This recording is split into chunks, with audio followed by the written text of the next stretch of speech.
Muito bem. Hoje nós temos a ausência de algumas pessoas aqui que estão ali aqui na saída para Engenheiro Coelho, num acampamento de desbravadores. Nós estamos numa fase em que estamos tentando reestruturar o nosso clube. Perdemos o nosso líder, né? Que foi transferido de cidade, teve que se mudar. E nós temos um outro clube no São João, que também enfrentou desafios nessa pandemia, mas que conseguiu se reestruturar um pouco mais rápido. E nós estamos numa fase assim, irmãos, de reestruturação do clube. E nesse momento tentamos fundir os dois clubes, não é? Com a liderança que temos ali da Valessa, que é professora em nossa escola, uma pessoa muito aguerrida e extremamente comprometida com a causa dos adolescentes, dos juvenis. E o Clube de Desbravadores é uma estrutura fortíssima que tem oferecido suporte para que ela coloque todos os seus dons, ela e a sua equipe, né? Porque temos outros ali que assessoram, que ajudam. E esse final de semana estão tendo um acampamento aqui. Estivemos ontem à noite com eles, passamos hoje de manhã lá, minha esposa está lá agora com eles. Eu queria pedir aos irmãos que orassem por isso. Nós estamos no período de comissão de nomeações, nós precisamos ter uma liderança, irmãos. Precisamos ter irmãos adultos da igreja que decidam se comprometer com os nossos meninos e meninas. Porque de longe o Clube de Desbravadores é a estrutura mais sólida e mais forte dessa igreja para formar liderança e para conduzir os nossos meninos e meninas nos caminhos do Senhor. E é um desafio tremendo, o inimigo não quer que o clube vingue. Foi uma luta desde que chegamos aqui e que tomamos a iniciativa de começar de novo o clube. O Everton veio de longe, estava recém-chegado aqui, não conhecia ninguém, a igreja não conhecia. Com toda dedicação e esforço, ele conduziu as coisas nesses últimos 3 anos, depois veio a transferência dele. E nós precisamos de líderes, precisamos de pessoas que estejam comprometidas e que queiram ajudar. Meninos, nós temos à vontade, temos 30 meninos lá agora. Um acampamento assim, olha, porque era para ter sido feito dia 18 do mês passado, e eu disse não faça, porque tem o acampamento de adolescentes em Analândia, não dá para competir, mude. E aí mudou e a coisa foi, mas está lá, está acontecendo, uma graça. Vários meninos entusiasmados ontem com atividades, não é? Fizemos o pôr do sol lá, o culto à noite de chegada. Vamos orar pelo Clube de Desbravadores, irmãos, e orem para que Deus toque no coração de pessoas da nossa igreja. Eu sei que dá trabalho, eu sei que requer esforço, dedicação, tempo, mas é pelos nossos filhos. Eu vejo pais aqui que estão com os filhos na idade do clube, os filhos não estão no clube e os pais não ajudam também. Eu não entendo isso. Não existe coisa mais importante nesse mundo do que os meus filhos. A minha esposa deixou de estudar, deixou de trabalhar, o tempo todo até os nossos filhos saírem de casa e tomarem conta do nariz deles. Depois voltou a estudar, terminou a faculdade, fez pós-graduação, não exerce nada do que ela estudou, faz outras coisas. Mas ela priorizou os nossos filhos. E eles vivem com suas famílias hoje, longe de nós, mas todo mundo na igreja, fazendo a mesma coisa com os filhos deles. Eu vejo a minha filha agora com a minha netinha mais novinha, disciplinada. Hora de acordar, hora de deitar, hora de almoçar, hora de jantar, hora do café da manhã, hora do culto, lição da escola sabatina, desde o ventre. É um preço que precisa ser pago, mas é muito pequeno diante do que o mundo vai cobrar lá fora depois. Orem por isso, irmãos. E por favor, aqueles que acham que têm o dom, que sabem que Deus pode usá-los nesse ministério, pensem um pouquinho e atenda o chamado de Deus. Quero cumprimentar os que estão nos acompanhando pela internet. Nós temos aí, nesse momento, 35 dispositivos ligados. Deus possa ser louvado. Irmãos, uma das histórias mais dramáticas e emocionantes de toda a Bíblia é a história de Sadraque, Mesaque e Abednego, de quando eles foram colocados na fornalha ardente. Esses meninos foram colocados ali, foram provados na sua fé, no seu serviço a Deus, mas eles permaneceram firmes até o final. Não esmoreceram diante da prova, diante da dificuldade que eles enfrentaram naquele momento. E nós precisamos aprender um pouco com a história desses meninos. Eu quero convidá-los a abrirem a Bíblia no livro de Daniel.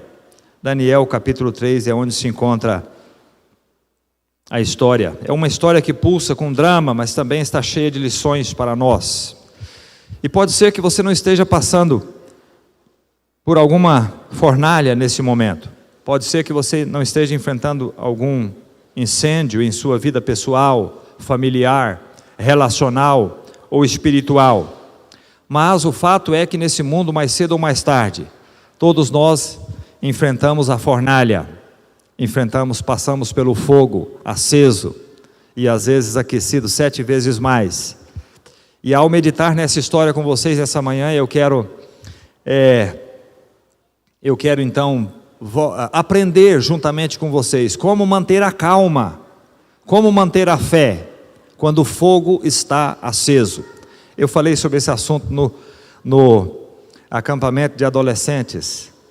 Quero dar um enfoque um pouquinho diferente aqui, porque eu acho que a história é importante para todos nós. Eu me lembro, anos atrás, de ouvir uma música baseada na história desses 3 meninos. Eu não me lembro bem da melodia e nem de todas as palavras ditas ali, das estrofes, mas eu me lembro de 3 frases. E essas frases são as seguintes: eles não se curvariam, eles não se dobrariam e eles não se queimariam. E eu acho que essas 3 frases resumem muito bem a história desses meninos, de forma que eu quero usar essas frases como esboço para as minhas considerações com os irmãos nessa manhã. A primeira delas, eles não se dobrariam. Isso tem a ver com devoção, com a disposição daqueles meninos de serem devotos ao Senhor, de estabelecerem como prioridade na sua vida o seu serviço para Deus, a sua comunhão com Deus. Então é um tema extremamente atual, não é verdade?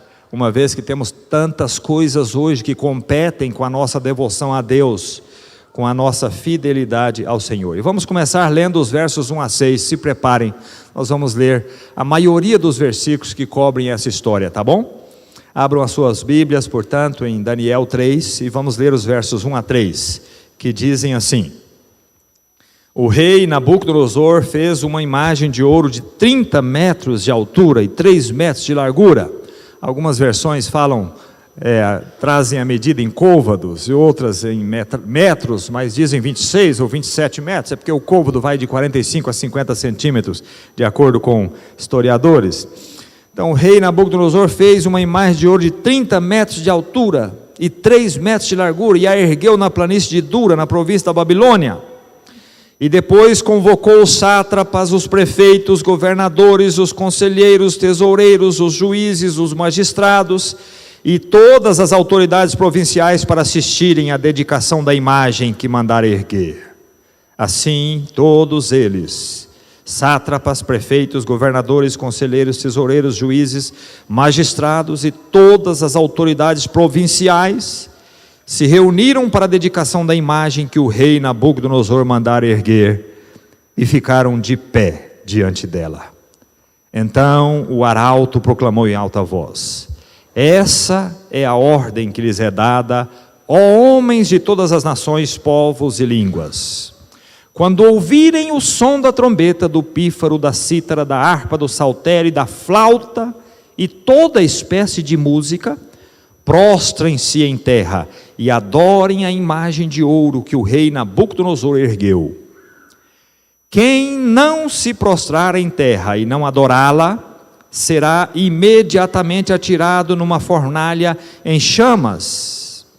Então a banda começou a tocar e todos se prostraram para adorar essa imagem, todos exceto 3 rapazes. Agora pule para o versículo 12. Como em todo lugar há sempre aqueles fofoqueiros, não é? Que delatam os seus companheiros. E alguns conselheiros fofoqueiros foram fazer um relatório ao rei. E o versículo 12 diz assim: mas há alguns judeus que nomeaste para administrar a província da Babilônia, Sadraque, Mesaque e Abednego, que não te dão ouvidos, ó rei, não prestam culto aos teus deuses e nem adoram a imagem de ouro que mandaste erguer. Irmãos, vamos tentar imaginar o que estava acontecendo naquele dia. Havia ali uma planície gigantesca e uma enorme estátua dourada de 30 metros de altura por 3 metros de largura, brilhando à luz do sol. E milhares de autoridades, os VIPs do império, se reuniram ali para essa importante ocasião. Dá para você imaginar aqueles representantes das nações com as suas roupas típicas, coloridas, pomposas, representando ali as suas nações, as suas províncias, esperando na expectativa de que a cerimônia começasse? Eu imagino que os meios de comunicação daquele tempo, se estavam todos ali, quem sabe a TV Babylon, não é? Babylon TV estava ali, né? Para cobrir aquele grande acontecimento. E então havia um ar de excitação e de expectativa. E de repente o secretário de imprensa do rei chama a atenção de todos e diz: o rei Nabucodonosor ordenou que quando você ouvir a orquestra começar a tocar, você deve se prostrar com os joelhos e com o rosto em terra, diante da imagem. E houve murmúrios ali no meio da multidão, um conversando com o outro, confabulando para o outro, e o mensageiro continuou dizendo: e como incentivo adicional, estão vendo aquela fornalha ali? Pois é, todo aquele que não se curvar e não adorar a imagem, será lançado para a fornalha ardente. Então prepare-se, vamos começar. Dá para você imaginar a cara daquelas pessoas? Elas olham para a estátua e depois olham para a fornalha. Será que era difícil para aquele povo tomar a decisão? Eu penso que não. Era uma questão de vida ou morte, não é? Afinal de contas, eles relativizaram aquilo. Vamos nos curvar aqui, depois voltamos para nossa casa e está tudo certo. E muitos deles nem tinham devoção a Deus, no fundo adoravam o próprio monarca e os deuses pagãos. Isso não fazia diferença. Num politeísmo, uma estátua a mais ou uma estátua a menos não faz diferença. Não para aqueles meninos que eram devotos ao único Deus verdadeiro. Eles estavam decididos a não se curvar. Mas o maestro João se aproxima da partitura e ele então bate com sua batuta, levanta a mão para o comando e a música começa a tocar. Irmãos, eu não sei que tipo de música eles tocaram para fazer as pessoas tomarem a sua decisão. Nós temos um antigo hino, inclusive era um dos hinos preferidos de Ellen White. Isso está na história de Ellen White, especialmente quando ela se converteu e em ocasiões importantes, quando ela pedia que se tocasse esse hino, que tem o título Quase Persuadido. Mas eu não acho que foi esse o hino que eles tocaram. Talvez eles tenham tocado Quase Cremado, né? Ou Quase Churrasco. Talvez tenha sido esse o hino que eles tocaram para incentivar as pessoas a se prostrarem. O fato é que quando a música começou a soar, ouve-se o barulho de joelhos, milhares de joelhos curvando no chão e rostos batendo na terra. Todos se curvaram, todos exceto 3 figuras solitárias. Lá estão aqueles 3 adolescentes hebreus, aqueles 3 jovenzinhos hebreus, cristãos, adventistas do 7º dia, que não se curvaram, que não seguiram o trilho do bezerro, que não foram absorvidos pelo efeito manada, que não serviram de massa de manobra, que não caíram na narrativa e se mantiveram em pé. Eu imagino que eles estavam de braços cruzados, com o peito estufado, talvez com os olhos voltados para o céu, para adorar o Deus do céu, ao invés do ouro da terra. Ao contrário de alguns hoje, aqueles meninos não acreditavam que tudo que reluz é ouro, mas eles acreditavam que apenas estrelas de verdade é que quebram o molde. E eles estavam dispostos a quebrar o molde e serem diferentes da multidão. Você pode perguntar, onde estava Daniel? Certamente ele estava de viagem a serviços oficiais. Senão seria mais um que não se curvariam. Eles não se curvariam. Irmãos, vamos pensar por um momento sobre aquela estátua. E eu queria ressaltar 3 coisas acerca daquela estátua que devem nos advertir hoje. 3 coisas. Primeiro, a estátua foi uma tentativa de Nabucodonosor de se autoglorificar, ou de se glorificar. Nabucodonosor construiu aquela estátua para demonstrar quão grande ele era, quão poderoso ele era. E a gente vai ver no próximo capítulo que ele era uma pessoa muito arrogante, teve que receber uma dura lição da parte de Deus. E você se lembra no capítulo 2 do sonho que ele teve, não é? No sonho do capítulo 2 ele viu uma grande estátua, só que era uma estátua um pouco diferente. Ela era composta por vários metais, não apenas por ouro. Apenas a cabeça daquela estátua do sonho de Nabucodonosor era de ouro. As outras partes eram de prata, bronze, ferro e até de barro, não é? E aquela estátua representava o fato de que outros reinos sucederiam o reino de Babilônia, de Nabucodonosor. Mas agora, Nabucodonosor, em desafio a Deus, estava dizendo com a sua estátua: olha para essa estátua, eu sou Babilônia, olha o que eu fiz, olha o que eu fiz.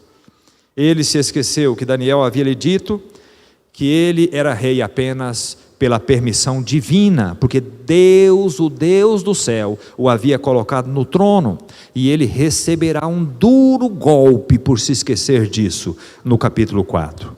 Hoje nós costumamos fazer a mesma coisa muitas vezes, não é verdade? Às vezes nos achamos a última cocada do balaio. Não sei se é balaio que vai a cocada. Ou a última bolacha do pacote, não é?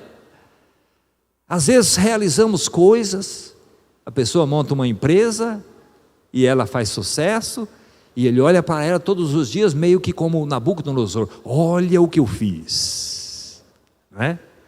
Olha o quanto eu sou bom, olha como eu sou melhor, não é? Nós não podemos nos esquecer de que toda conquista, todo êxito, todo sucesso, grande ou pequeno, que nós temos, que nós alcançamos, vem de Deus. Toda boa dádiva, todo dom perfeito, descende do alto, do Pai das luzes, em quem não há mudança e nem sombra de variação. Você não é nada, eu não sou nada, e devemos reconhecer a nossa pequenez e depender daquele que é tudo e que pode tudo e que pode nos dar muitas coisas, mas tudo vem dele e não de nós. Bom, aquela estátua foi uma tentativa de Nabucodonosor de se glorificar, de se exaltar. Foi uma tentativa dele também de deificar o homem. Aqui não diz que a estátua era a imagem de um homem, mas há uma versão da Bíblia chamada Septuaginta que diz que era a imagem de um homem, que representava o melhor da tecnologia industrial e científica da época. E como as poderosas pirâmides do Egito, aquela estátua foi uma tentativa de Nabucodonosor de dizer: veja o que o homem pode fazer se ele tiver muito dinheiro e muitos escravos. Lembra-se da história da Torre de Babel? Foi uma tentativa do homem de construir o seu próprio caminho para Deus. E Deus confundiu o seu discurso. E até onde sabemos, a estátua de Nabucodonosor foi construída exatamente no mesmo lugar, Babel, porque Babilônia veio de Babel. Então a Torre de Babel e a estátua de Nabucodonosor representam o que nós chamamos de humanismo. E o que é o humanismo? O humanismo é a filosofia que tira Deus do seu trono e coloca o homem no lugar de Deus. Começa a atribuir ao ser humano as coisas de Deus. E veja o que diz o Manifesto Humanista, muito comum, em voga hoje em dia, talvez mais do que naquela época, mas tem as suas origens nessas iniciativas.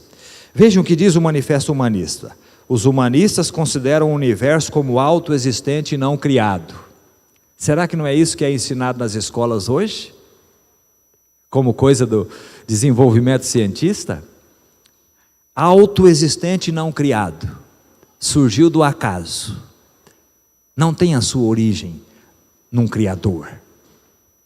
Outro postulado do Manifesto Humanista: o homem faz parte da natureza e surgiu como resultado de um processo contínuo. O que é isso, irmãos? Em uma palavra só, o que é isso? Evolucionismo. Não é isso que é ensinado para os nossos filhos desde pequeno nas escolas? Adão e Eva é a história da carochinha, é conversa para boi dormir. O homem veio mesmo, foi de uma ameba. Eu não entendo por que os evolucionistas ficam aborrecidos quando o moleque chama o outro de ameba. Eles ensinam isso desde criança para os meninos. Eles deviam ficar orgulhosos quando o outro chama, ô sua ameba. Eles deviam encher o peito de orgulho e dizer: eu fui reconhecido na minha origem, não é? O Manifesto Humanista diz assim: as religiões dogmáticas ou autoritárias tradicionais que colocam a revelação, Deus, as cerimônias ou a doutrina acima das necessidades e experiências humanas, prestam um péssimo serviço à espécie humana. Outro ponto: atitudes intolerantes, muitas vezes cultivadas por religiões ortodoxas, culturas puritanas. Você quer ser muito santinho? Está aqui. Reprimem individualmente a conduta sexual.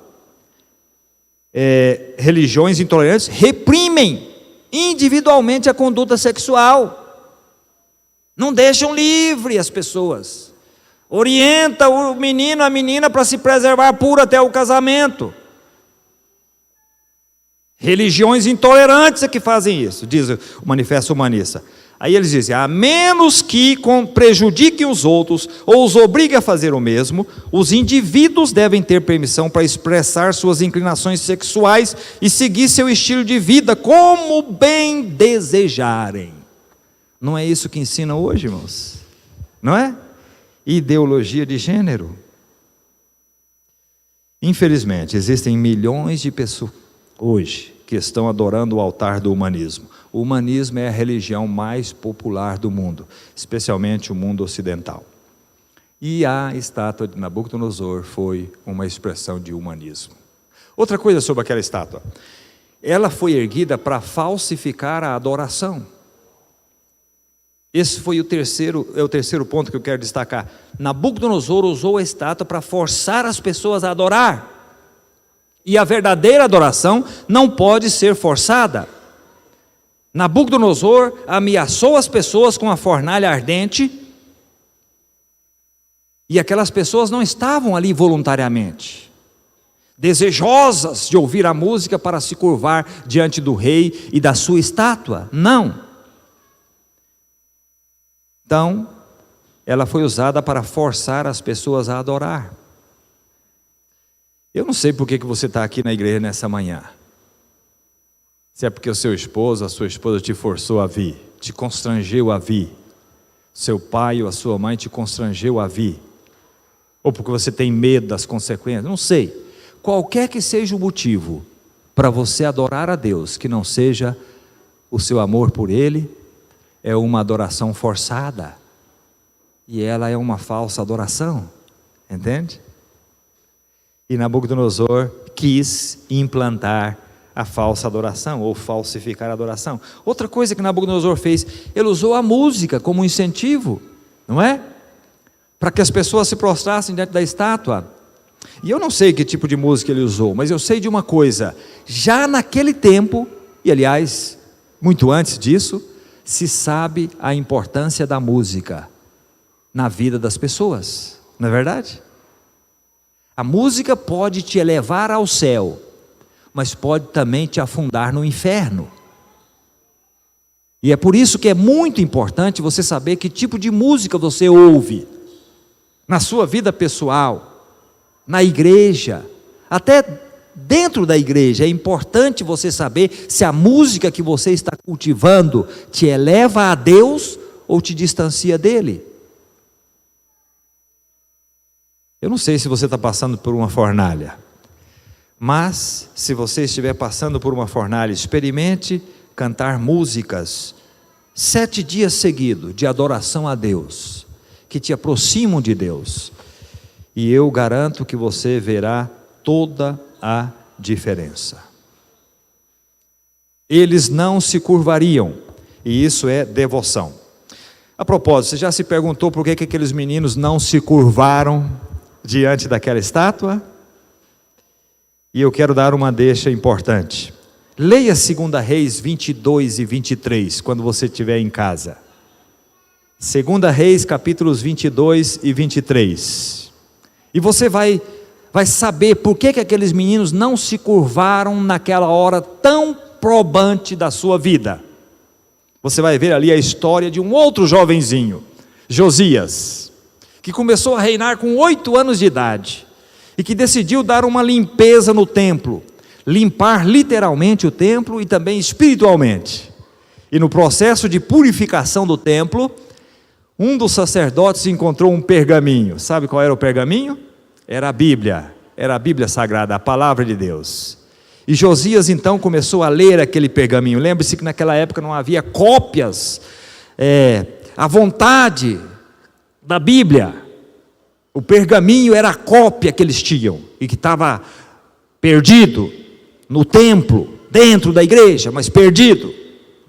E ele começou a ler, e ele ficou abismado com o que ele descobriu ali, com a condição do povo, com a distância do que o povo estava de Deus. E ele então se prostrou de joelho, e rasgou as suas roupas, e jejuou, e orou, e liderou toda a nação num movimento de arrependimento e reforma. E ele limpou o lixo do templo e começou a adorar a Deus, de acordo com o livro de Deus. Foi uma época de avivamento nacional. E então Sadraque, Mesaque e Abdenego conheciam a Bíblia, porque herdaram aquele reavivamento, vieram daquele movimento. Eles conheciam a palavra de Deus, conheciam os 10 mandamentos, conheciam o primeiro mandamento que diz que Deus não pode ocupar um lugar secundário em sua vida. Deus deve ocupar o primeiro lugar em nosso coração, deve ser prioritário em nossa devoção. E eles conheceram o segundo mandamento, que diz que adorar imagem de escultura não era uma coisa legal. Aqueles jovens conheciam a palavra de Deus e conheciam o Deus da palavra. Sabe como é que você fica de pé quando os outros se prostram? É quando você conhece a Deus e a sua palavra. Quando você experimenta um genuíno arrependimento e reforma da sua vida. Quando você tem uma experiência sincera de avivamento espiritual, de comunhão com Deus, como aqueles meninos tinham. Essa é a única esperança para o nosso mundo, para a nossa igreja. Homens e mulheres que experimentem genuíno arrependimento, verdadeira reforma, profundo avivamento. Eles não se curvariam. Isso é devoção a Deus em primeiro lugar. Segundo lugar, eles não se dobrariam. Isso é determinação. Vamos ler uns versinhos mais? 15 a 17. Daniel 3, 15 a 17, diz assim: furioso de raiva, Nabucodonosor convocou Sadraque, Mesaque e Abednego. Portanto, esses homens foram apresentados ao rei, e Nabucodonosor disse-lhes: é verdade, Sadraque, Mesaque e Abednego, que vocês não prestam culto aos meus deuses, nem adoram a imagem de ouro que mandei erguer? Agora, porém, quando vocês ouvirem o som da trombeta, do pífaro, da cítara, da harpa, do saltério, da flauta e de toda espécie de música, se vocês se dispuserem a prostrar-se em terra e adorar a imagem que eu fiz, será bem melhor para vocês. Nabucodonosor, em outras palavras, estava dando uma segunda chance para aqueles meninos. Mas ele disse: mas se não a adorarem, serão imediatamente atirados numa fornalha em chamas. E que Deus poderá livrá-los das minhas mãos? Eu sempre digo, essa foi uma excelente pergunta daquele rei. Vamos ver o que os meninos responderam? Versos 16 e 17. Sadraque, Mesaque e Abednego responderam ao rei: ó Nabucodonosor, não precisamos discutir esse assunto com você. Olha que resposta daqueles meninos. Não precisamos perder tempo, ficar discutindo esse assunto. Em outras palavras, é como se estivessem dizendo: nós já tomamos a nossa decisão, não vamos perder tempo para ficar debatendo essa questão. Isso é uma decisão tomada de antemão. Se formos jogados na fornalha ardente, o Deus a quem servimos é capaz de nos salvar dela, e Ele nos livrará das suas mãos, ó rei. Mas mesmo que Ele não o faça, queremos que você saiba, ó rei, que não serviremos aos seus deuses, e nem adoraremos a imagem de ouro que você ergueu. Irmãos, que coisa impressionante, né? Vejam que Nabucodonosor resolveu dar àqueles meninos uma segunda chance. E ele os chamou pelos seus nomes babilônicos, porque os nomes hebraicos deles eram Ananias, Misael e Azarias. E na resposta que eles deram ao rei, era como se eles estivessem dizendo o seguinte: ó rei, você pode até mudar os nossos nomes e nos chamar por nomes babilônicos, mas você não pode mudar a nossa escolha, você não pode mudar a nossa decisão, você não pode mudar a nossa fé. Que coisa impressionante, meus queridos, que coisa impressionante. E eles disseram: o nosso Deus, essa é a fé que você não pode mudar, o nosso Deus é capaz, e acreditamos que Ele é capaz de nos livrar das tuas mãos. E no versículo 18, é onde aparece uma parte que eu gosto de fazer uma conjectura acerca da fé real e a fé falsa, não é? Aqui, às vezes a fé falsa é aquela fé que nós dizemos assim: se Deus me livrar, eu confio nele, né? Se Deus me ajudar a superar mais essa batalha, então eu serei fiel a Ele. É aquela fé que barganha com Deus, que tenta primeiro tirar a bênção, para depois confiar. É a fé que quer ver para crer, é a fé de Tomé. Não é aquela fé que crê para ver. A fé que quer ver para crer, irmãos, é uma fé falsa, é uma fé verdadeira. Isso é o tipo de religião de trincheira. Se Deus me livrar nessa batalha, eu vou servi-lo pelo resto da guerra. Essa não é uma fé que Deus tem fé, nesse tipo de fé.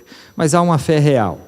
E aqueles meninos não tiveram esse tipo de fé falsa. Eles disseram: nosso Deus é capaz, e acreditamos que Ele pode nos livrar. E aí o verso 18 é o que eu chamo de fé real, onde eles dizem: mesmo se eu morrer, em outras palavras, eu vou confiar em Deus. Mesmo que Deus não apareça, ainda serei fiel a Ele. Essa é a verdadeira fé. Você tem esse tipo de fé? Ou você é daqueles que diz: Deus, se você me der uma boa esposa ou um bom esposo, então eu vou servi-lo. Se você me ajudar a superar essa barreira, essa doença, então eu serei fiel daqui para frente até o último dia da vida. Se você abrir as portas do emprego e me ajudar a sair dessa pindaíba, então eu vou ser fiel nos dízimos e nas ofertas. E se Deus não fizer? E se Deus não se enquadrar na sua caixinha, na sua casinha? O que você vai fazer? Como é que você vai agir? Eu conheço muita gente que abandonou a igreja porque pensam que Deus as decepcionou. Há pessoas que dizem que nunca mais vão adentrar as portas de uma igreja. Sabe por quê? Porque se machucaram, passaram por uma tragédia terrível na sua vida e atribuíram a falha a Deus, jogaram a culpa em Deus. Então elas começam a boicotar o céu, começam a retaliar o Criador e acham que ainda estão se dando bem com isso, não é? Nossos heróis estavam preparados para morrer. Eles poderiam dizer: Senhor, mesmo que eu tenha que sofrer, mesmo que meu corpo pegue fogo e minha carne queimando encha de fedor a atmosfera, eu continuarei confiando em Ti. Pode dizer amém? Isso é fé verdadeira. Eu vou acreditar em você, mesmo que eu não tenha a resposta à minha oração do jeito que eu quero. Essa é a fé verdadeira. Essa é a fé que crê para ver e não que quer ver para crer. Vamos ver o que aconteceu a seguir? Versos 19 em diante. Versos 19 em diante, estamos caminhando para o final. Nabucodonosor ficou tão furioso com Sadraque, Mesaque, Abdenego, e sua atitude em relação a eles mudou. O seu semblante mudou. E ele deu ordens para que a fornalha fosse aquecida 7 vezes mais do que de costume, e ordenou que alguns dos soldados mais fortes do seu exército amarrassem Sadraque, Mesaque e Abdenego e os atirassem na fornalha em chamas. E os 3 homens, vestidos com seus mantos, calções, turbantes e outras roupas, foram amarrados e atirados na fornalha extraordinariamente quente. A ordem do rei era tão urgente e a fornalha estava tão quente que as chamas mataram os soldados que levaram Sadraque, Mesaque e Abdenego, os quais caíram amarrados dentro da fornalha em chamas. Mas logo depois o rei Nabucodonosor, alarmado, levantou-se e perguntou aos seus conselheiros: não foram 3 os homens amarrados que atiramos no fogo? E eles responderam: sim. Ó rei, sim. E o rei exclamou: olhem, estou vendo 4 homens desamarrados e ilesos, andando pelo fogo, e o 4º homem se parece como um filho dos deuses. Então Nabucodonosor aproximou-se da entrada da fornalha em chamas e gritou: Sadraque, Mesaque, Abdenego, servos do Deus Altíssimo, saiam, venham aqui. E Sadraque, Mesaque e Abdenego saíram do fogo. E os sátrapas, os prefeitos, os governadores, conselheiros do rei se ajuntaram em torno deles e comprovaram que o fogo não tinha ferido o corpo deles. Nem um só fio da cabeça de cabelo tinha sido chamuscado, e os seus mantos não estavam queimados, e não havia nem cheiro de fogo neles. Lembra-se da terceira frase da música? Eles não se queimariam. Não se queimariam.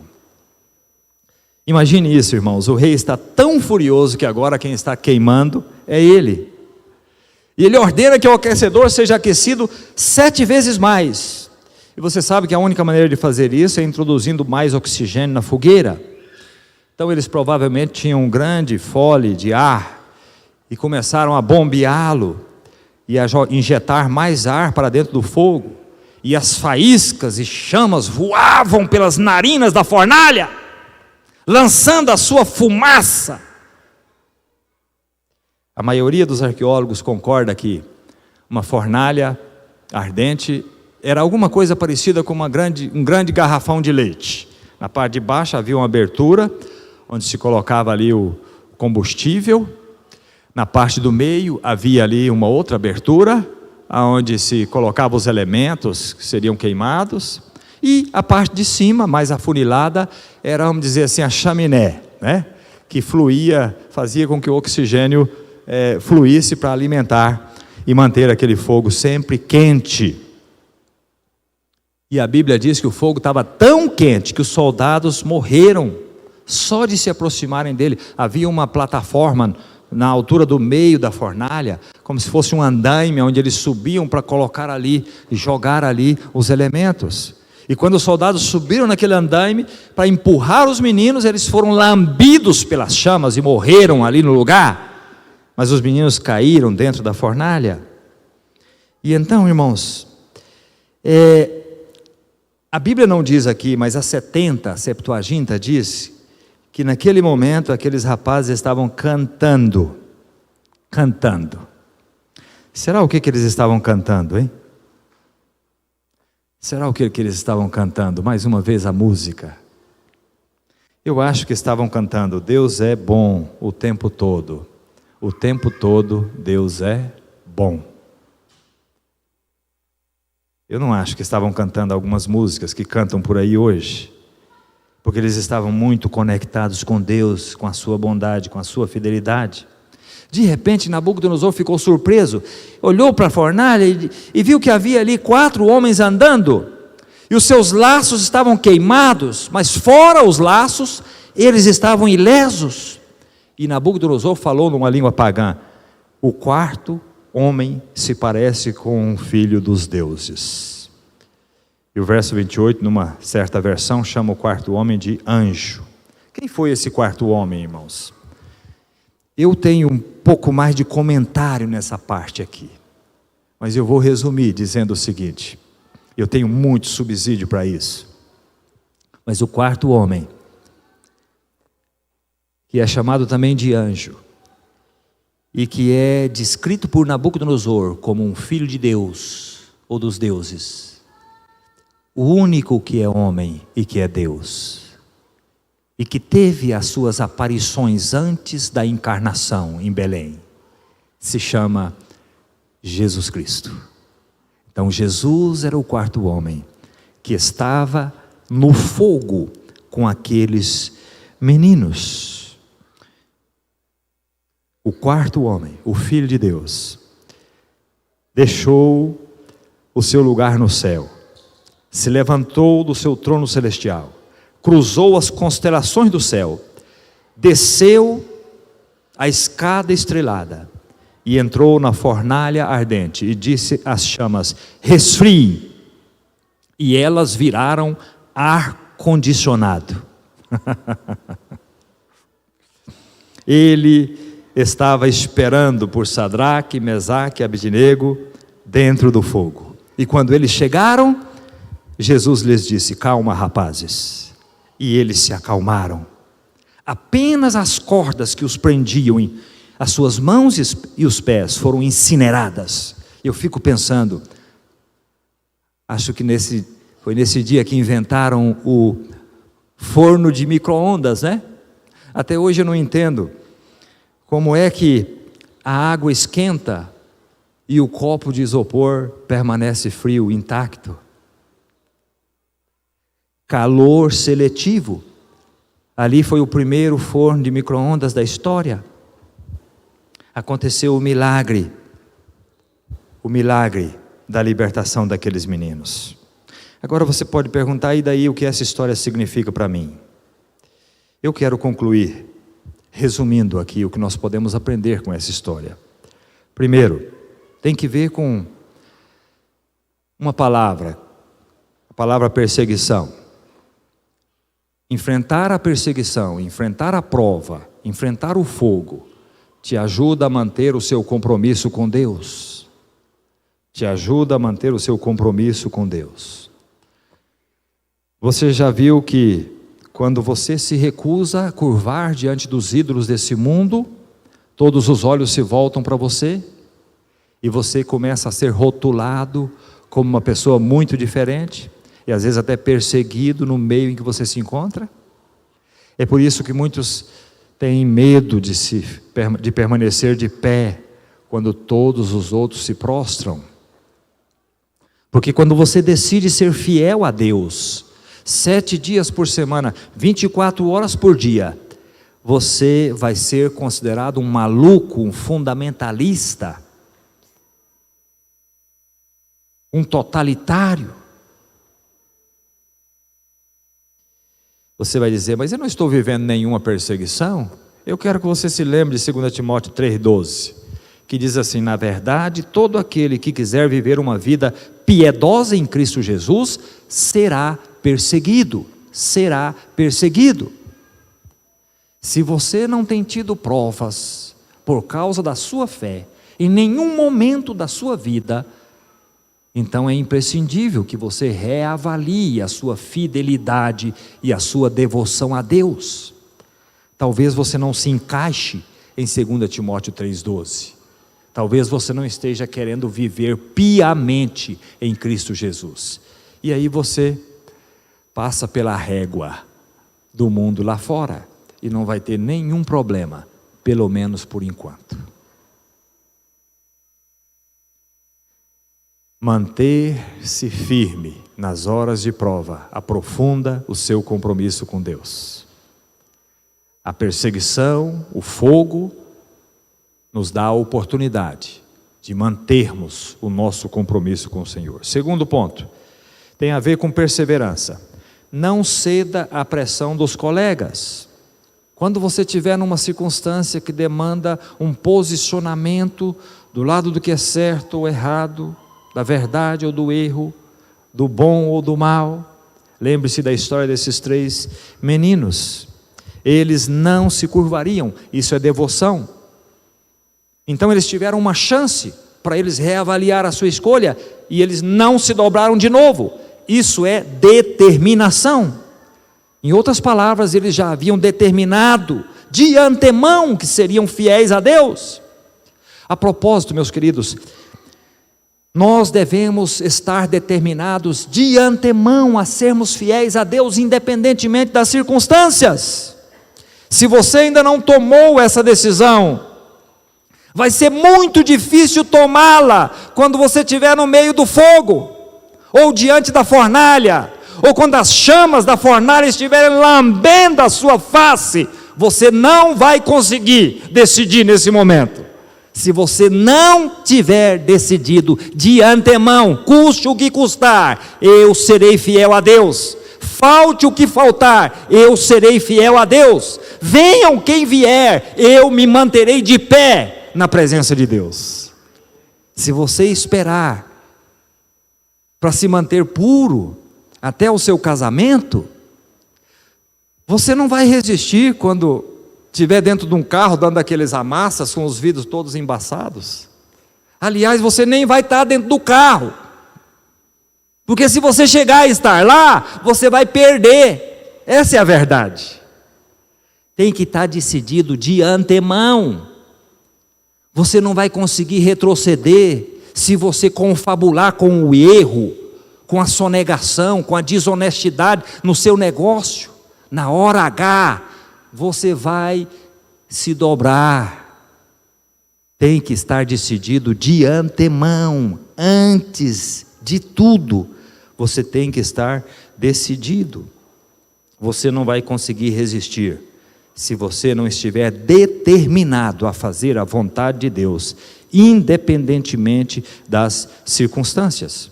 Porque você vai ceder à pressão externa, à pressão dos pares. Porque você vai ficar constrangido por ser diferente, você vai ficar com vergonha de ser o ET do seu meio.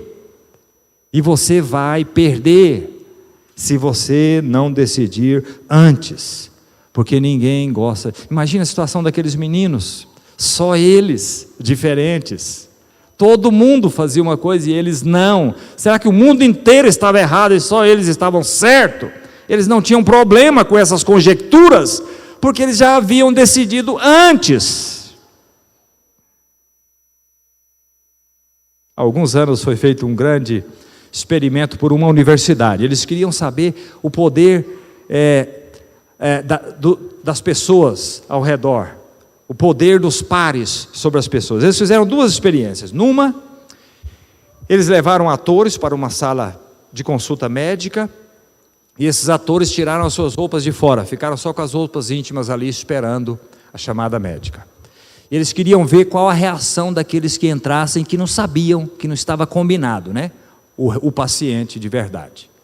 E eles notaram que a maioria dos pacientes que entravam na sala e viam que todos estavam apenas com as peças íntimas, olhavam para um lado e para o outro por um momento, e daqui a pouco começavam a tirar a roupa e se sentavam ali junto com os outros. Outra experiência que fizeram, botaram os atores dentro de um elevador, eles entravam e aí tocavam o botão para onde queria ir e se viravam de costas para a porta, olhando para o fundo do elevador.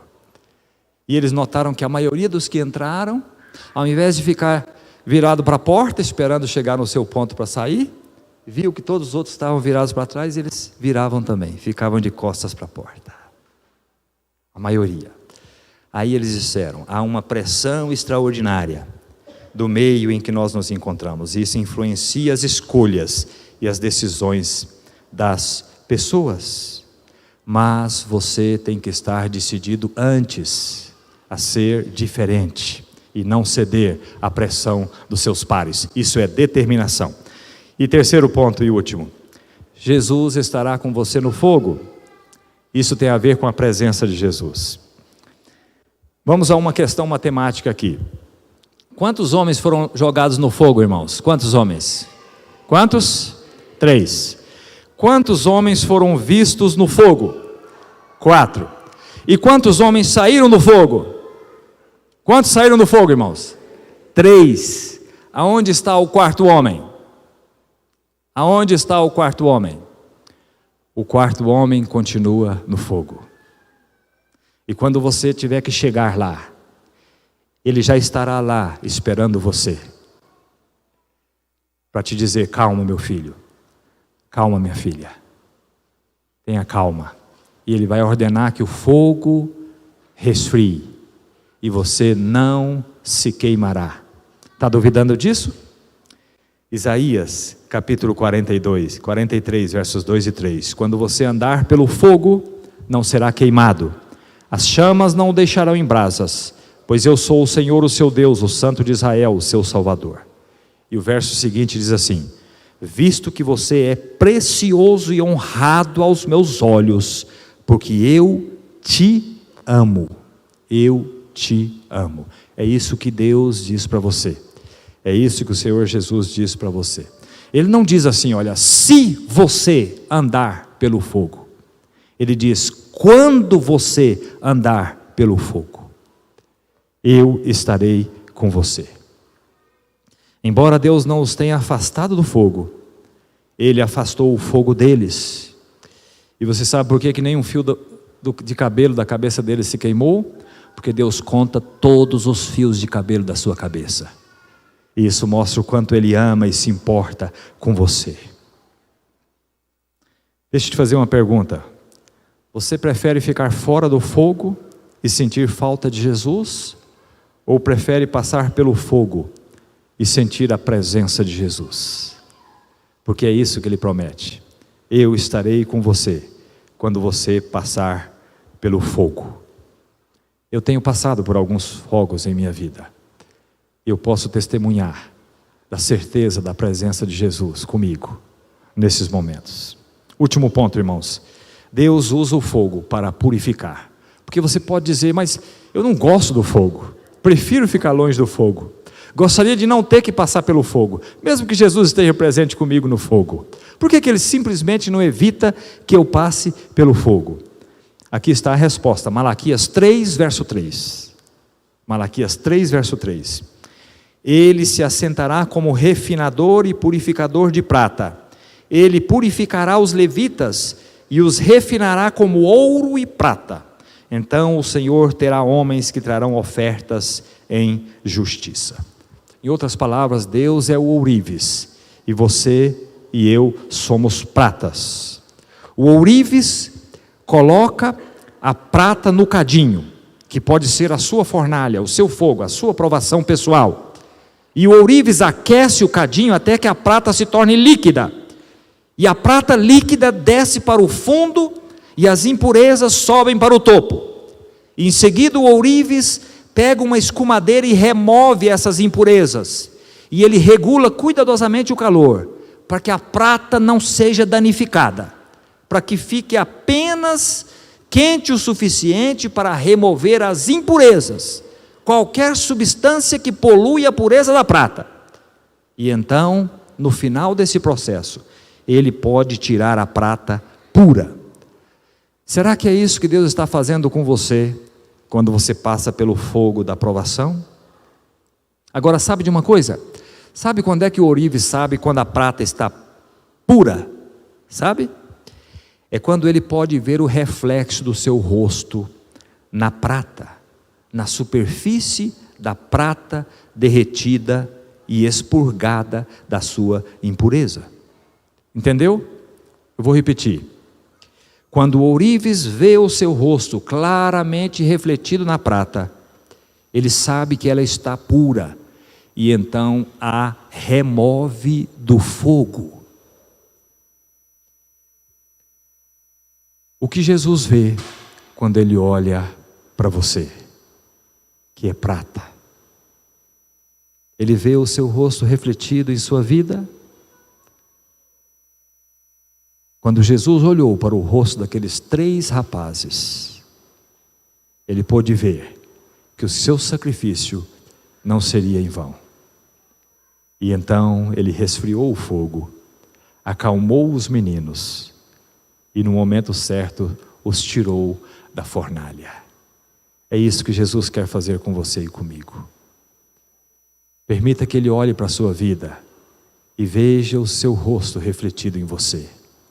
Ellen White diz: quando o caráter de Cristo for perfeitamente refletido no seu povo, então Ele virá para reclamá-los como seus. Que o rosto de Jesus seja refletido em sua vida, mesmo que você tenha que passar pelo fogo. Lembre-se, o ourives, no momento certo, vai te tirar de lá e vai te dar tranquilidade. Amém? Deus te abençoe.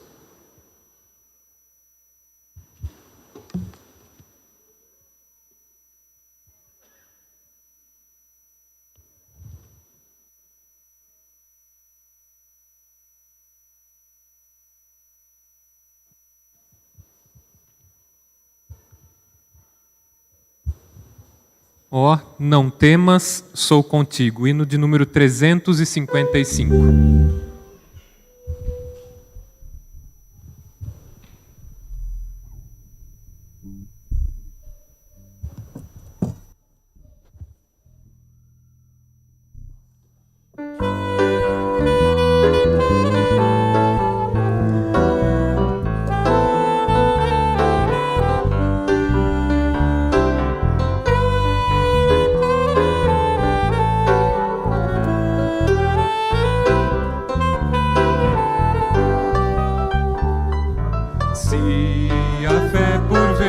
falta quando o sol não posso ver.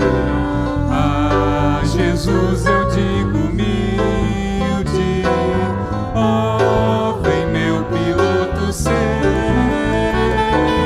Ó, não temas, sou contigo, teu piloto até o fim.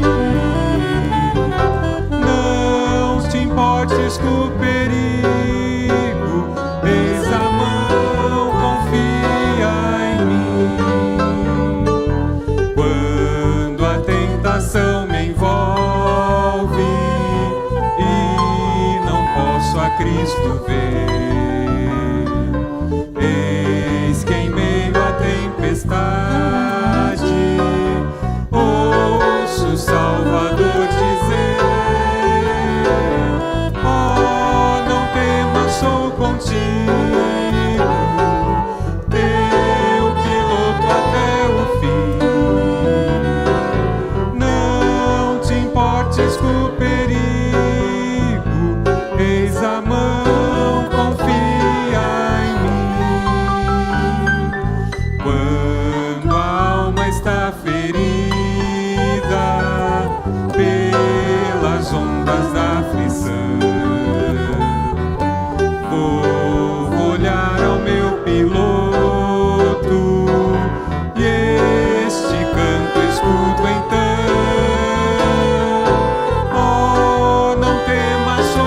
contigo, teu piloto até o fim. Não te importes com o perigo, eis a mão, confia em mim. Se do mar à praia chego, mesmo havendo turbilhão, vejo meu piloto ao lado, creio em sua direção. Oh, não temas, sou contigo, teu piloto até o fim. Não te importes com o perigo, eis a mão, confia em mim. Amém. Pai querido, muito obrigado por podermos confiar em Ti, por podermos não nos importar, não nos incomodar tanto com os perigos, por sabermos que o Senhor é conosco, estará na fornalha para nos receber quando tivermos que passar por ela, e o Senhor nos manterá ilesos, porque a Tua palavra assim o promete. Pedimos a Tua bênção, voltarmos para casa agora, na certeza de que vale a pena sermos fiéis, vale a pena determinarmos no nosso coração que nos manteremos de pé quando o mundo se curva, que vale a pena permanecermos fiéis, mesmo em meio ao fogo, porque o Senhor estará conosco. Nós te agradecemos em nome de Jesus. Amém.